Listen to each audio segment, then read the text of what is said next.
أعوذ بالله من الشيطان الرجيم بسم الله الرحمن الرحيم ربي يسير ولا تعسير وتمم علينا بالخير।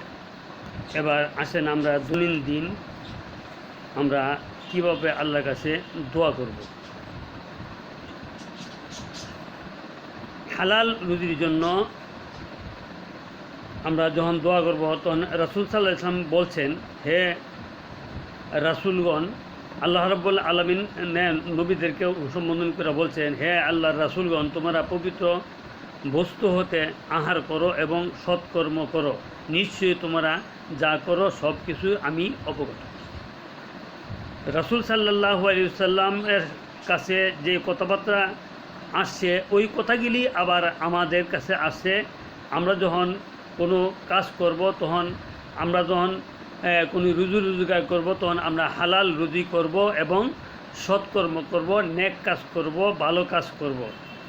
এমনিভাবে আল্লাহ কেবল মুত্তাকিনদের থেকেই গ্রহণ করেন। এই ইবাদত বন্দেগী গিলি ফাসেক, মুনাফিক এবং মুশরিক বেঈমান তাদের থেকে আল্লাহ এইগুলি গ্রহণ করে না। এবং আল্লাহ তাআলার যিনি যারা আল্লাহকে ভয় করে, আল্লাহ তাওয়াক্কুল মুত্তাকিন যারা, তাদের থেকে আল্লাহ এইগুলি গ্রহণ করে। সূরা মায়েদা 27 নম্বর আয়াত। এবং বিনিময় এবং গোপনে দোয়া করা, বিনিময় না, বিনয় এবং গোপনে দোয়া করা। তোমরা যখন তোমাদের প্রতিপালকের নিকট দোয়া করবে, তখন বিনয়ের সঙ্গে এবং গোপনে আহ্বান করবে, নীরবে আল্লাহর কাছে কথা বলবা। তিনি সীমা লঙ্ঘনকারীদেরকে পছন্দ করেন না। আমরা যখন আল্লাহর কাছে দোয়া করব, তো নম্রতার সাথে, বিনয়ের সাথে, আল্লাহ কান্না ভাব নিয়ে সেরা আমরা আল্লাহর কাছে দোয়া করব। এবং যারা পথভ্রষ্ট, যারা আল্লাহর দিনকে ছেড়ে দিছে, যারা সীমা লঙ্ঘন করে, আল্লাহ তাদেরকে ভালোবাসেন না। আল্লাহ তাআলা জাকারিয়া আলাইহিস সালাম সাল্লাল্লাহু আলাইহি ওয়াসাল্লাম এর প্রশংসা করে বললেন, যখন সে তার রবকে গোপনে ডেকেছিলেন। ইবনে আব্বাস রাদিয়াল্লাহু আনহু বলেন, শব্দ করে দোয়া করার চেয়ে শব্দ না করে দোয়া করা 70 গুণ সব বেশি, গুণ বেশি, 70 গুণ বেশি। শুধু আল্লাহর কাছে অভিযোগ করা। নবী ইয়াকুব আলাইহিস সালাম আল্লাহর কাছে ফরিয়াদ জানিয়েছিলেন এভাবে যে সে বলল, আমি আমার অসহনীয় বেদনা বা আমার দুঃখ আল্লাহর নিকট আমি নিবেদন করছি। আমাদের দুঃখ, কষ্ট, অভাব, অনটন, এই বিমার, আমার যা কিছু আছে, আমরা আল্লাহর কাছে ফরিয়াদ করব, আল্লাহর কাছে আমরা চাইব আল্লাহ যেন আমাদেরকে নানা ধরনের বিপদ আপদ হইতে, রোগ বিমার হইতে আমাদেরকে হেফাজত করেন। দোয়া কোন জিনিস কোনো জিনিসকে 3 বার চাওয়া। দোয়া করা বেলায় কোনো জিনিস 3 বার চাওয়া বেশ উৎসাহমূলক একটি আদব। একটা জিনিস যখন আল্লাহর কাছে 3 বার আবদার করে, যেমন এতে দোয়াকারীদের প্রয়োজনের মাত্র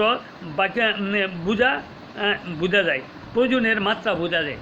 যখন বারবার করে একটা কথা আল্লাহর কাছে বলে, তখন বোঝা গেল যে তা আমার যে দোয়া করতে তার আগ্রহ আছে, তার আগ্রহ আছে বা প্রয়োজন আছে, এই জন্য আল্লাহর কাছে বারবার করে বলতেছে। রাসূল সাল্লাল্লাহু আলাইহি ওয়াসাল্লাম বলছেন, যখন কেউ আল্লাহর কাছে 3 বার জান্নাত চায়, তখন জান্নাত বলে, আল্লাহ তাআলা তাকে আমার মাঝে প্রবেশ করে দাও। যখন বারবার করে আল্লাহর কাছে বলে, ইয়া রাব্বুল আলামিন, তুমি আমাকে জান্নাতবাসী করো, আল্লাহ তুমি আমাকে জান্নাতবাসী করো, আল্লাহ তুমি আমাকে জান্নাতবাসী করো, এরভাবে যখন 3 বার বলে, তখন জান্নাতে বলে, হে রাব্বুল আলামিন, তাকে আমার মাঝে প্রবেশ করাও। আবার কেউ যখন আল্লাহর কাছে 3 বার করে জাহান্নাম থেকে আশ্রয় চায়, জাহান্নামের থেকে বাঁচতে চায়, আই রাব্বুল আলামিন, হে পরওয়ারদিগার আলম, তোমার জাহান্নাম থেকে আমাকে হেফাজত করো, তোমার জাহান্নামতে আমাদেরকে বাঁচায় রাখো, তোমার জাহান্নামের জন্য আমার ঠিকানা না হয়। এরকমভাবে বারবার করলে, 3 বার করলে, তখন জাহান্নামে বলে, যে আল্লাহ তাকে আমার থেকে বাঁচাও, আমার থেকে তাকে মুক্তি দাও। জাহান্নামে আল্লাহর কাছে বলে এই কথা। ঠিক এমনিভাবে অবাধ্য সন্তান বাধ্য করার দোয়া।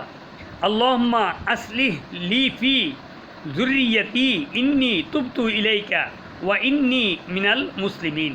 এর অর্থ হইল এটা যে আমার জন্য আমার সন্তানদের মধ্যে প্রীতি দান করো, অবশ্যই তুমি অনুশোচনাভাবে আপনার দিকে আমি ফিরে আসছি, আর আমি অনুগত বান্দাদের অন্তর্ভুক্ত। আমি আল্লাহর কাছে সাহায্য চাই যে আমাদের ছেলেমেয়ের যারা আছে তারা যেন আল্লাহ রসুল পথে আল্লাহ রসুলের পথে যেভাবে চললে পরে আল্লাহ রসুল তার প্রতি কী সন্তুষ্ট থাকবে, আল্লাহ যেন আমাদের ছেলে মেয়েদেরকে এরমভাবে চলার তৌফিক দান করি। এরপরে আরেকটা আছে যে রব্বানা হাবলানা মিন আজওয়াজিনা ওয়া যুররিয়াতিনা কুররাতা আয়ুনিন ওয়াজআলনা লিল মুত্তাকিনা ইমামা। হে আমাদের প্রতিপালনকর্তা, আপনি আমাদেরকে এমন স্ত্রী এবং সন্তানাদি দান করুন যা আমাদের চক্ষুকে শীতল করবে এবং আমাদেরকে মুত্তাকিনদের নেতা বানিয়ে দিন। এই দোয়াটি কত সুন্দর যে হে আল্লাহ, হে আমার পালনকর্তা, হে আমার সৃষ্টিকর্তা, আপনি আমাদেরকে এমন একটা স্ত্রী দান করেন বা এমন সন্তানাদি দান করেন যারা আমাদের চক্ষুকে শীতল করবে এবং আমাদেরকে মুত্তাকিনদের নেতা বানিয়ে দিন। ঠিক এমনিভাবে আমরা দোয়ার আদব ও শর্ত, আল্লাহর সুন্দর নাম এবং গুণাবলী দিয়ে তাকে ডাকা। তখন আল্লাহ তাআলা বলেন আল্লাহর জন্য রয়েছে সুন্দর সুন্দর নাম, এতএব তোমরা তাকে যেসব নামেই ডাকো, আর যারা তার নাম বিকৃতি করে তাদেরকে বর্জন করো।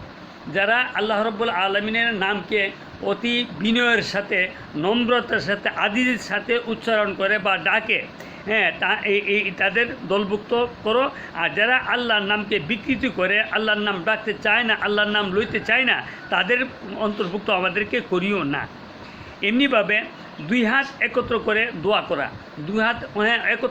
দোয়া করা, অনেকে মুখের উপরে এই চেহারার উপরে এরমভাবে, অনেক চেহারার উপরে এরমভাবে হাত উড়ায় দোয়া করে না, এমন না।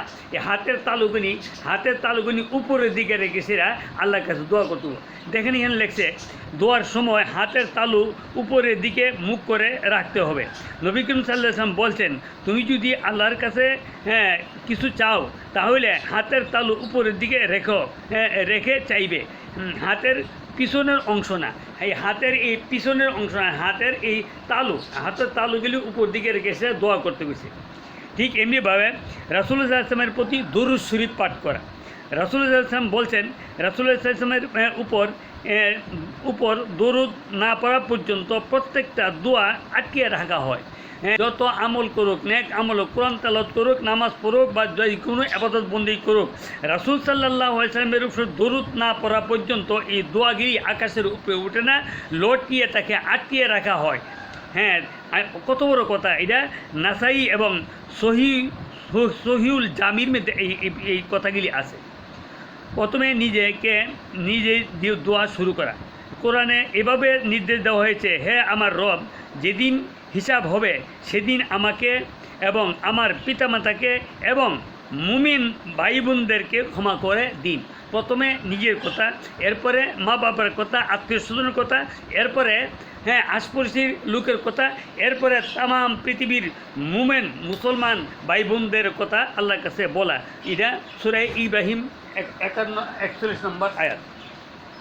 এমনিভাবে কোরআন শরীফে প্রয়োজনীয় দোয়া, সকল ভালো কাজ শুরু দোয়া বিসমিল্লাহির রহমানির রহিম, পরম করুণাময় অসীম আল্লাহ তাআলার নামে আরম্ভ করছি।